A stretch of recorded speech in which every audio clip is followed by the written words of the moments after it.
Hello बच्चों, जो आज का हमारा क्वेश्चन है असर्शन का, वो है assertion cooking oil does not decolourise bromine water.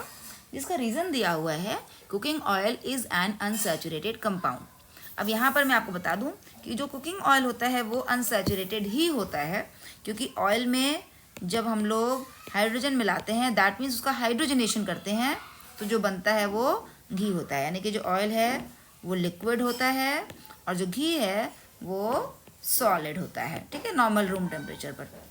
ऐसे हम लोग डिफ्रेंशिएट करते हैं। अब ये जो लिक्विड है ये नॉर्मली क्या होता है इसमें, क्योंकि हाइड्रोजन जुड़ने पर ये घी में कन्वर्ट हो रहा है, तो हाइड्रोजन जुड़ता कब है? जब उसमें अनसैचुरेशन हो, मतलब कि पाई बॉन्ड हो।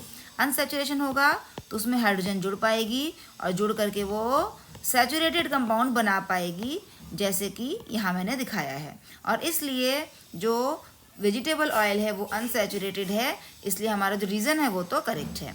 अब जो असर्शन था उसके ऊपर फोकस करते हैं कि cooking oil does not decolourise bromine water.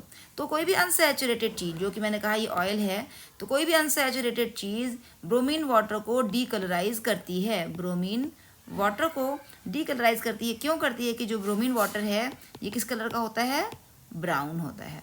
और जैसे ही ये किसी अनसैचुरेटेड कंपाउंड के कांटेक्ट में आता है, ये ब्रोमीन जो है वो टूट करके दोनों कार्बन पर जुड़ जाता है पाई बॉन्ड वाली जगह पर। जहाँ पर पाई बॉन्ड था, ये जो बॉन्ड था ये हट करके इसकी जगह 2 सिग्मा बॉन्ड बनते हैं और उन पर ब्रोमीन आकर के जुड़ जाता है। इसको हम कहते हैं ब्रोमीन और यहाँ इसको हम कहते हैं bromide. Actually it is a dibromide.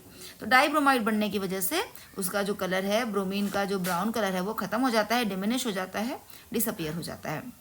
तो इसका मतलब हमारा जो असर्शन है वो करेक्ट नहीं है, जबकि रीज़न जो है वो करेक्ट है। तो हमारा ऑप्शन क्या होगा? A is false and R is true.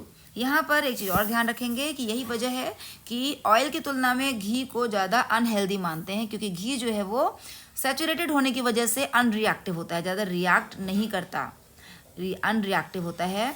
तो अनरिएक्टिव होने की वजह से हमारी बॉडी में भी ये जल्दी रिएक्ट नहीं करता और एज सच पड़ा रहता है काफ़ी दिनों तक बिना डिकम्पोज हुए। इस वजह से ये जो घी है वो कंपैरेटिवली अनहेल्दी है as compare to vegetable oil.